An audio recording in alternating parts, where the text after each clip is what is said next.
si es que en el feto existen valores de motilina normal, existe una correcta fusión gastrointestinal, ¿sí? Puede deberse también por este mismo estrés, por la estimulación vagal o incluso eh, básicamente estas serían las características principales por el cual se libera este meconio e incluso puede tener diferentes características pues este líquido que es liberado, ¿no? Dependiendo de la tensión, este puede ser leve, una tensión moderada, ¿sí? O cuando ya es bastante espeso, ya existen partículas de este meconio, pues ya es una liberación básicamente grave, ¿no? Entonces esta aspiración de líquido amniótico contaminada pues se puede dar antes, durante o después del parto, ¿sí? Y pues esto llevará y desencadenará una eh, serie de respuesta inflamatoria, en resumen, que generará una dificultad respiratoria grave en estos pacientes y en muchos casos puede dejar secuelas como la hipertensión pulmonar persistente, que es una causa de mortalidad en estos neonatos. Ok, entonces decimos que complica aproximadamente el 10 y el 15% de estos partos y casi todos son posmaduros y pequeños para la edad gestacional. A partir de las 37 semanas está la mayor tasa de incidencia, ¿no? Y obviamente entre más pasa el tiempo, pues más aumenta la probabilidad de que pueda existir este síndrome de aspiración meconiana. El 30 y 50% de ellos van a necesitar ventilación presión positiva continua en la vía aérea, ¿no? Y en esto se va a básicamente clasificar la gravedad de esta dependiendo del tiempo de evolución y del porcentaje de oxígeno usado y de las complicaciones. Bueno, como para resumir este cuadro, tendríamos que el meconio es un material estéril, ¿sí? Compuesto por agua en su mayoría, que resulta pues de la acumulación de estos detritos que son los residuos que se forman a partir del tercer mes del embarazo, ¿no? Tenemos que se componen por agua, células escamativas de intestino, mucosa intestinal, anugo, todos estos residuos, ¿no? Glucoproteínas sanguíneas, bilis y enzimas como la fosfolipasa, ¿no? Y líquido amniótico, ¿no?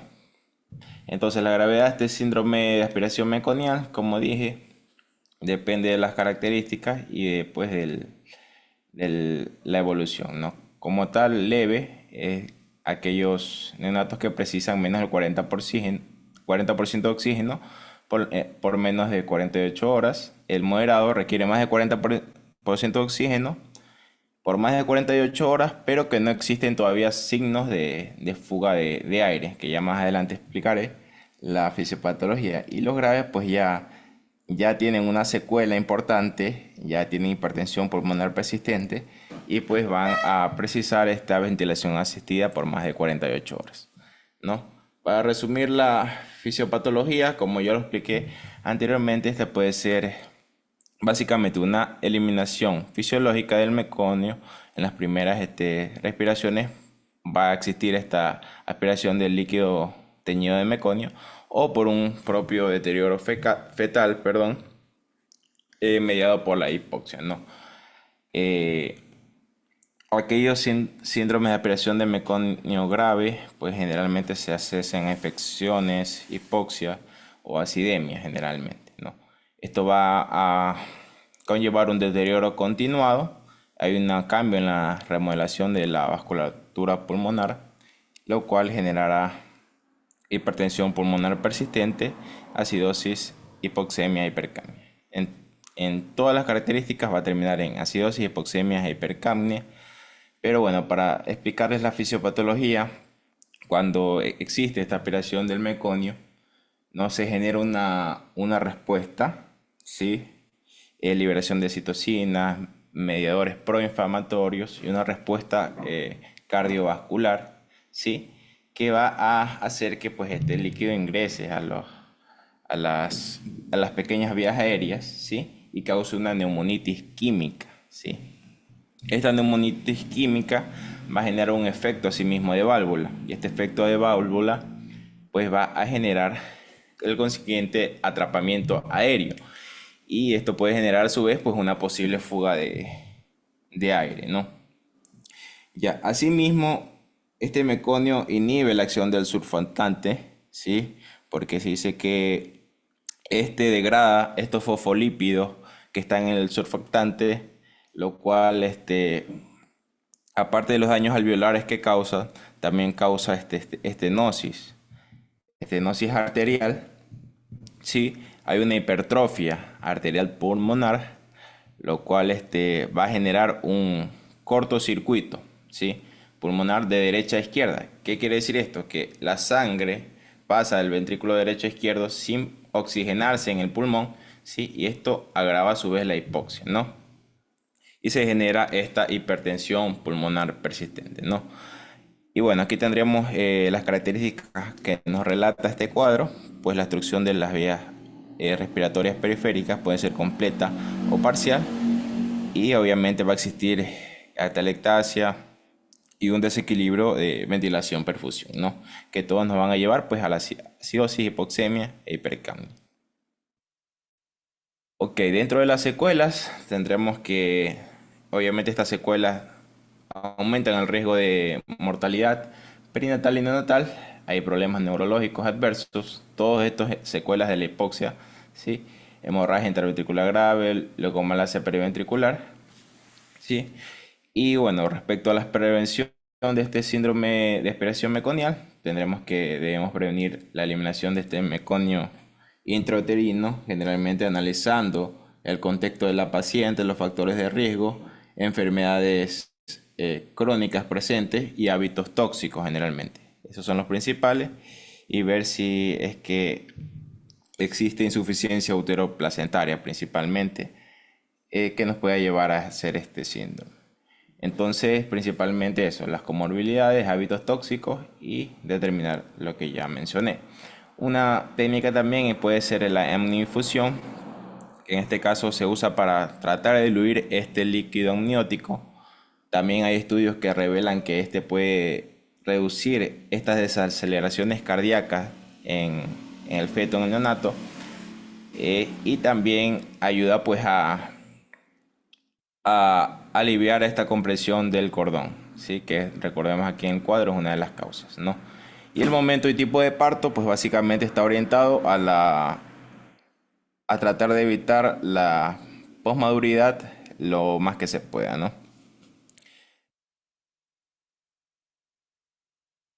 Hola, buenas noches con todos. Yo voy a seguir con el siguiente expositor y vamos a hablar sobre la conducta ante los neonatos nacidos con el líquido amniótico teñido de meconio. Bueno, primero quisiera nombrando dos características fundamentales bueno, marca la teoría que dice la aspiración orofaringe y la nasofaringia cuando la cabeza del niño todavía se encuentra en el periné, y la intubación y aspiración sistemáticas del meconio intratraqueal en los niños vigorosos. Esto es lo que está contraindicado. Quiero que quede muy claro eso, debido a que ya no se, desde el 2015, con las nuevas guías que salieron sobre las conductas que nosotros debemos de tener ante el líquido amniótico teñido de meconio, ya no se debe hacer. Entonces, ¿qué es lo que sí se debe hacer? Es que al momento en que se debe insistir propiamente al neonato es aplicar ventilación y oxigenación como tal cuando sea necesario. Y si por algún motivo esta ventilación y oxigenación no sirve, no está sirviendo para nada y nosotros no vemos una mejoría como tal en el paciente, entonces nosotros como tal debemos de suponer de que hay una obstrucción como tal de meconio dentro de este mismo, lo cual el libro marca que nosotros debemos de succionar a una presión de 80 a 100 milímetros de mercurio. Siguiente diapositiva, por favor. Por consiguiente, los cuidados de los neonatos con síndrome de aspiración meconial tenemos las siguientes características. Debe mantenerse el niño en un ambiente con temperatura estable y minimizar la estimulación táctil. Debe determinarse los valores sanguíneos de glucosa y calcio y corregirlos en caso de que sea necesario. Debido a que por lo general el niño va a presentar, digamos, desbalances electrolíticos, lo cual nosotros debemos estar pendientes de aquello. Hay que realizar la mayor restricción de líquidos. El neonato también puede precisar tratamiento específico para la hipotensión y el bajo gasto cardíaco, debido a que por lo general va a tener una afectación a nivel del sistema cardiopulmonar, entonces es necesario también un tratamiento específico para estos dos sistemas. Los pacientes con una mala oxigenación como tal deben de recibir un soporte circulatorio con un suero fisiológico concentrado de hematíes. Y debe monitorizarse la forma continua de la función renal y hay que evitar la fisioterapia torácica. Y para ser necesario, aplicar la exclusión en las vías respiratorias y la boca. Esto, como les digo, ya es cuando esta característica está lo último, porque valga la redundancia, se requiere de que después de, digamos, darle una terapia como tal específica, de darle ventilación y vemos que no hay mejoría, si hacemos que nosotros estemos monitorizando cada una de estas características que les acabo de nombrar, entonces eso significa que hay que aplicar una succión a nivel de las vías respiratorias o la boca. Siguiente diapositiva. Entonces, como tal, tenemos que uno de los cuidados, como ya se había dicho, es la oxigenoterapia. Ok, muy importante con esto, nosotros vamos a tener que, vamos a tener un incremento de la concentración de oxígeno inspirado. Muy aparte de esto, de la concentración de oxígeno, para ir controlando, digamos, presiones, es necesario que nosotros tengamos como tal que tomarle de muestra al paciente una gasometría. Y muy aparte de eso, también hay que tener una monitorización del pH. Ahora, muy importante con esto, nosotros tenemos un tipo de catéter que sería el catéter PIC en neonatos, que este nos ayudaría como tal a tener siempre activo una muestra. Siguiente diapositiva. Ahora, y en la ventilación asistida, marca la teoría que la vamos a dividir en dos partes. Una sería la presión positiva continua en la vía aérea, que también nosotros le podemos llamar CPAP, y también la ventilación mecánica. Ahora, muy importante con esto, que nosotros tenemos como presión positiva continua de la vía aérea, a comparación de la ventilación mecánica, según bueno, la guía que nombraba, que era del 2015, decía que la ventilación mecánica era lo último que se buscaba. Y si ya no había mejoría como tal, entonces la ventilación mecánica iba a ser lo mejor para darle oxígeno al paciente. Ahora, como características que tenemos en la presión positiva continua en la vía aérea, CPAP, nosotros tenemos que los requerimientos de la FIO2 van a superar el 0,40. Esto hay digamos, hay una contradicción que va a hacer que pueda agravar el atrapamiento aéreo y nosotros debemos tener una precaución en caso de una hipersuflación clínica.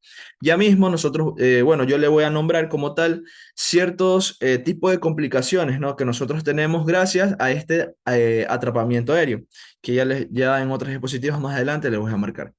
Ahora, en la ventilación mecánica está puesta que está indicada en caso de retención excesiva de dióxido de carbono. Ahora, esto sería cuando la presión del CO2 nosotros la tenemos por mayor a 60 milímetros de mercurio y la presión del O2 nosotros la tenemos por debajo de 50 milímetros de mercurio. ¿Ya? Ahora, nosotros debemos hacer unas presiones inspiratorias de 30 a 35 centímetros de agua y el PIB, por lo general, nosotros debemos de conseguir una base específica de 4 a 6 centímetros de agua. Ahora, un punto de partida útil, digamos, que es lo que más se recomienda y lo que nosotros debemos de tener en cuenta, es que es un tiempo expiratorio de 0,4 a 0,5 segundos con una frecuencia de 20 a 25 respiraciones por minuto. Ese es nuestro como tal intervalo que nosotros debemos de obtener como tal del paciente. Y por último, nosotros tenemos la ventilación de alta frecuencia por chorro jet u oscilatoria, que bueno, según la guía y según el libro que nos estamos basando, no tenía, digamos, una especificidad, digamos, de decir que iba a ser una mejoría increíble para el paciente, porque también tenía, digamos, algunos pacientes no mejoraban y algunos pacientes ni le bajaba la mortalidad. Simplemente era otro tipo de tratamiento, pero que si el paciente, digamos, se complicaba, entonces igual iba a ir por ese camino. Ya, y no había mejoría. Siguiente diapositiva, por favor. Entonces, ¿cuáles van a ser los fármacos que nosotros vamos a utilizar? Como tal, antibióticos, ampicilina, gentamicina y muy de la mano con hemocultivos, debido a que si no hay una función correcta como tal de la ampicilina y gentamicina, entonces necesariamente investigar qué fármaco específico va a ser efecto. Entonces, surfactante, que este como tal, la función de este va a mejorar la oxigenación. Los corticoides no se recomienda el uso habitual en el síndrome de aspiración meconial. Los sedantes, que van a ser directamente ligados cuando nosotros utilicemos la ventilación mecánica, y antioxidantes como la acetilcisteína. Ahora, en complicaciones, como venía hablando, y como en relación a los tratamientos que nosotros teníamos anteriormente, hay complicaciones. Y bueno, estas complicaciones, primero tenemos como punto A una fuga de aire. Esta fuga de aire, si nosotros no la tenemos en cuenta, no la tenemos, digamos, dicha o prevista, nosotros consideramos de que el paciente podría complicarse con un neumotórax y un neumomediastino, lo cual nos hace pensar que siempre debemos tener en la mano, digamos, un tratamiento adecuado en caso de emergencias. La hipertensión pulmonar y persistente del recién nacido, en este caso, como lo nombró mi compañero, esta sería una de las, digamos, entre comillas, peores complicaciones debido a que genera una alta mortalidad en el paciente. Y ahora, ¿cómo nosotros podemos, digamos, estar al pendiente de esto? Sí, sería directamente con un ecocardiograma para revisar como tal el flujo de izquierda a derecha que tiene el corazón del paciente. Y en lo que consiste en las secuelas pulmonares, nosotros consideramos que la hiperreactividad de las vías respiratorias, y como tal a esta hiperreactividad nosotros vamos a tener un incremento de las incidencias de la neumonía. Eso sería todo por nuestra exposición. Espero que les haya gustado.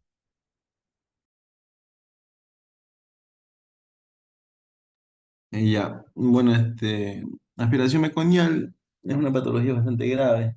Acuérdense de lo contrario de lo que pasa en la taquina transitoria. Es una patología, no sé si me escuchan, si me escuchan, creo. Sí, doctor. Es una patología de casi exclusivamente de niños a términos tardíos o incluso postérminos. Es raro que un niño a término precoz o peor un prematuro que tenga una aspiración de líquido amniótico meconial. Lo primero que tenemos que conocer con líquido amniótico meconial es que es un signo indirecto de sufrimiento fetal. O sea, es un paciente que si ya está haciendo meconio intraútero, probablemente ese paciente ya está sufriendo dentro del útero y que tenga que salir. Entonces, en primer lugar es como que te dice, bueno, ese paciente ya tiene que salir sí o sí. Que hay que los ginecólogos que tienen que esperar que haga alteración de la frecuencia cardíaca fetal, ni sé cuánto, para hacer la cesárea, pero acuérdense que el paciente, entre más tiempo tenga expuesto al líquido amniótico meconial, el paciente dentro del útero está haciendo movimientos respiratorios. Entonces, mientras esté con el líquido claro, no pasa nada, porque él respira normalmente dentro del útero, líquido amniótico claro, pero cuando ya está meconial y entre más tiempo avanza, el líquido amniótico se vuelve más espeso. Entonces el bebé sigue haciendo su deposición adentro, se hace más ya en tipo jalea.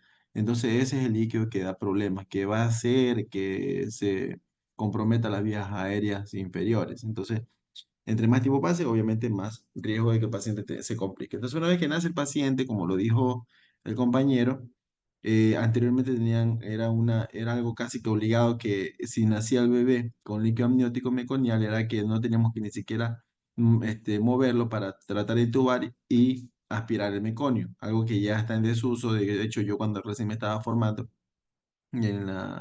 cuando recién me estaba formando en el 2011, 2012, todavía se inducía este tema de que había que aspirar el meconio. Y miren que prácticamente poco tiempo ya se actualizaron las guías y eso ya no se recomienda. Se recomienda hacer como lo vimos en reanimación neonatal. Nace el niño, si tiene buen tono o buen llanto, simplemente lo que se hace es seguir los protocolos, vigilando al paciente. Pero si no tiene buen tono o buen llanto, no es que quiere decir que tengo que aspirarlo. Tengo que hacer los pasos iniciales, caliento, seco, estimula. Aspiramos secreciones si es que es necesario a nivel de boca y nariz, pero no en tráquea. No es que yo tenga que entubar al paciente para aspirar, simplemente es aspiraciones boca y nariz, y si es necesario. Entonces, si el paciente no responde, inicio ventilación a presión positiva, bolsa, máscara. Aquí el meconio, no es que yo estoy empujando el meconio hacia el pulmón. Si ya el meconio está dentro del pulmón, ya no hay forma de sacarlo. Es mejor ventilar al paciente y luego hacer las terapias respiratorias que nos obliga a tratar a este paciente, digamos, ya ventilación, etcétera, etcétera. Pero en reanimación se siguen igual los pasos como dice el algoritmo de reanimación neonatal. Yo hago pasos iniciales, no me responde el paciente, está en apnea, jadeo y frecuencia cardíaca menor de 100, porque acuérdense que son niños que probablemente probablemente nacen asfixiados. Yo inicio ventilación a presión positiva porque lo que tengo que hacer es oxigenar a ese bebé y procurar que ese corazón y ese cerebro no hipoxigenen más de lo que ya estaba. Entonces, descartado el tema de la aspiración rutinaria de meconio, peor si es a nivel de tráquea. Y bueno, el tratamiento, la clínica, como toda dificultad respiratoria, como del recién nacido, puede comportarse a sí mismo con quejidos, retracciones, desaturaciones, cianosis, en malas entradas de aire. Entre más aspire el meconio, más grave, y se van valorando de acuerdo tanto a los scores como también a los índices de oxigenación y al PAFI a nivel de gasometría. Y eso es lo que nos hace decir a nosotros si el paciente necesita algún tipo de terapia respiratorio más o menos. O sea, depende también de la clínica del paciente y varios tratamientos que podemos utilizar. Ahora, nunca nos olvidemos de que si el paciente necesita ventilación mecánica, sea no invasiva o invasiva por protocolo, aunque todavía no se han actualizado, y lo dicen las leyes internacionales, todavía no recomiendan usar antibióticos. No es que el meconio es infectado, como lo dijo el compañero, el meconio es estéril, pero una vez que sale el bebé, peor, ya una vez que sale afuera al exterior, el bebé ya se coloniza. Y el meconio es un caldo de cultivo muy fácil para que las bacterias comiencen a complicar ese pulmón. Entonces se coloca antibióticos con previa toma de cultivos y porque acuérdense que también hay ciertas bacterias que inducen a que el bebé también elimine meconio, por ejemplo, el tema de la Listeria monocytogenes. Entonces, paciente que tenga neumonía por neumonía química y que necesita ventilación, un proceso invasivo, hasta ahorita las guías recomiendan que se inicie antibióticos. Quizás esto cambie en su tiempo, no lo sabemos todavía, pero aún se utilizan los antibióticos si es que el niño necesita ventilación mecánica. Ahora, ¿qué es el problema del CPAP en el meconio, el PEP? Cuando damos PEP, acuérdense que el meconio lo que hace es un efecto válvula. El meconio puede estar a nivel del parénquima, o sea, ya en alveolo, pero generalmente el problema lo hacen a nivel de la vía respiratoria. Lo contrario de la membrana hialina y la taquina transitoria.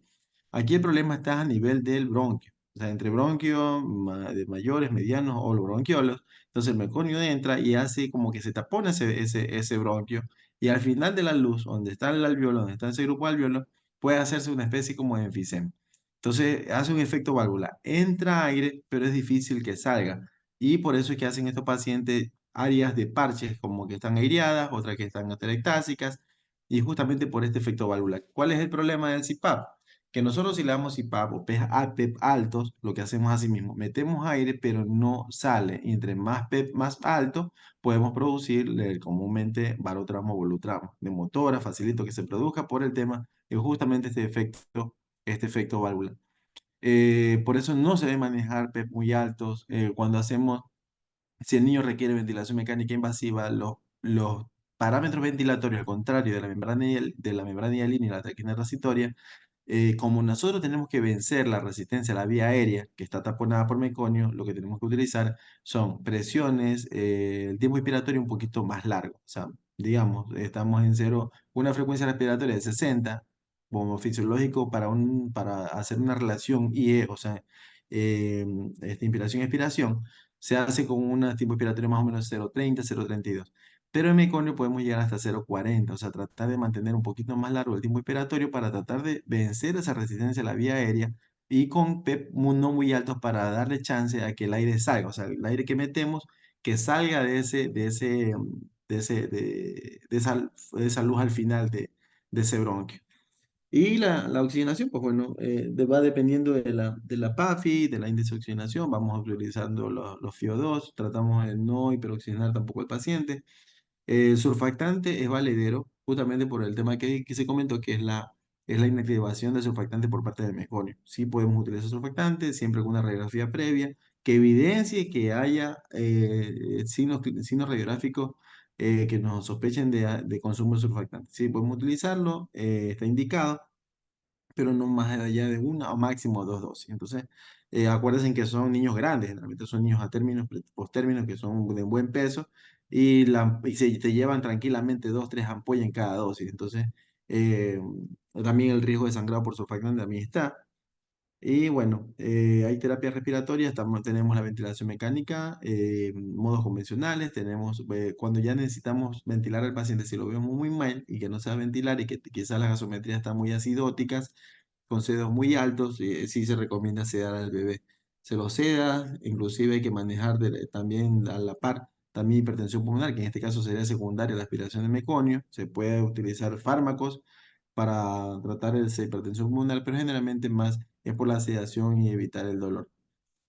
Otras terapias son ventilación mecánica de alta frecuencia, que sí, está o no discutido, pero todo eso va también dependiendo de los índices de oxigenación y el PAFI. Todo eso te nos hace decir si necesita otro tipo de terapia respiratoria o una que sea menos invasiva. Y bueno, tenemos también el óxido nítrico.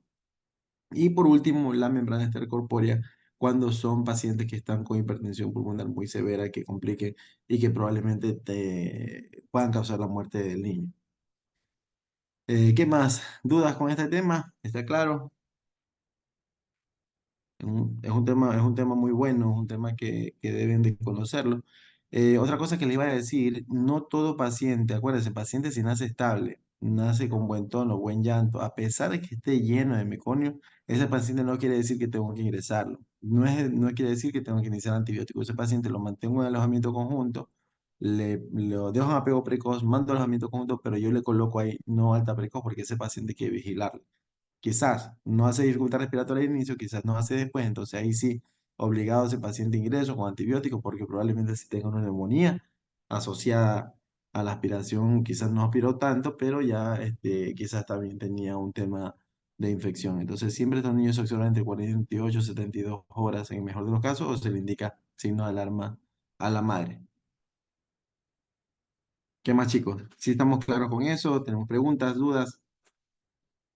Doctor, una pregunta sobre el tema de síndrome de dificultad respiratoria.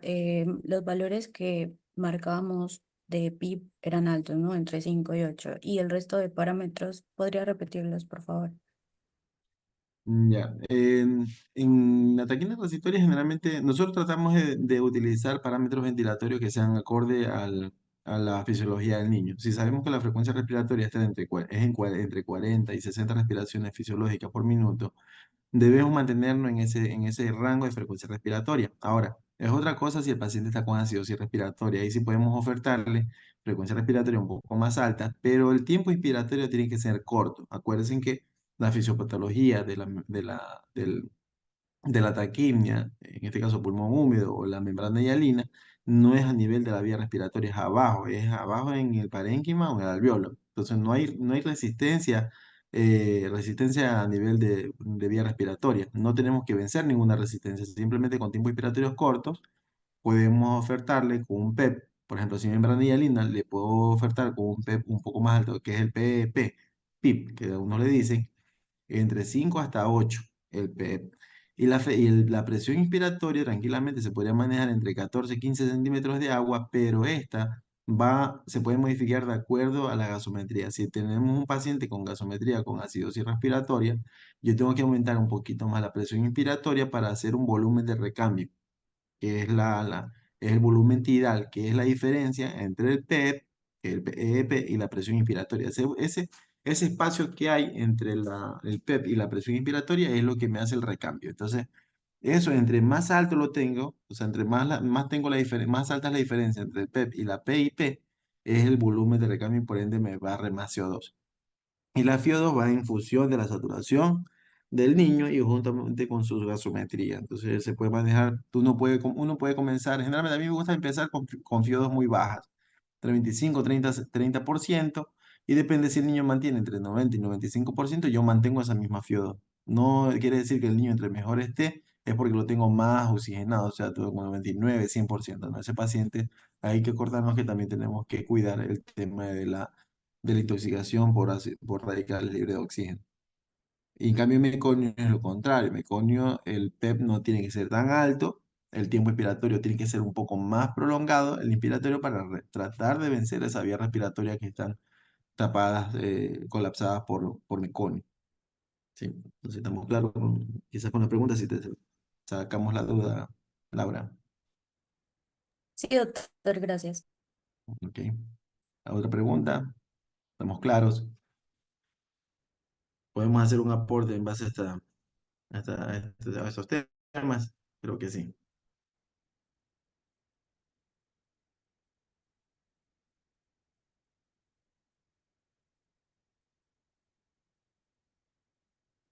Ya chicos, entonces algo más. Mañana creo que vamos a seguir con este problema de la luz. Eh, Creo que vamos a tener que seguirnos reuniendo por Zoom, al menos hasta ver cómo se soluciona el tema de la luz. Me gustaría darle clase directamente allá y también estamos atrasados con el tema de prácticas. Entonces, ahí tenemos que organizarnos. ¿Alguna cosa, presidenta? Dígame, el jueves creo que igual va a seguir así. No hay clase mañana. Ya. Entonces nos organizamos para reunirnos. ¿Qué tema La toca otra para? semana no lo sé tampoco si seguiremos así. Ya. Bueno, vamos a ver cómo solucionamos ese tema. Mañana tocaría ver lo que es hipertensión pulmonar y apneas, esas dos. Si es que nos vemos mañana y hacemos dos temas. Ya, perfecto. ¿Y con eso estamos más o menos igualados o nos falta todavía? Si mañana son esos dos temas, solamente faltarían 4 temas para terminar el sílabo. No. Ya, pues entonces ya ahí nos organizamos, chicos. Ya, pues Ya, descansen. listo. Muchas Cualquier gracias. cosa me avisa ahí. Listo. Chao. Ya, chao, hasta luego.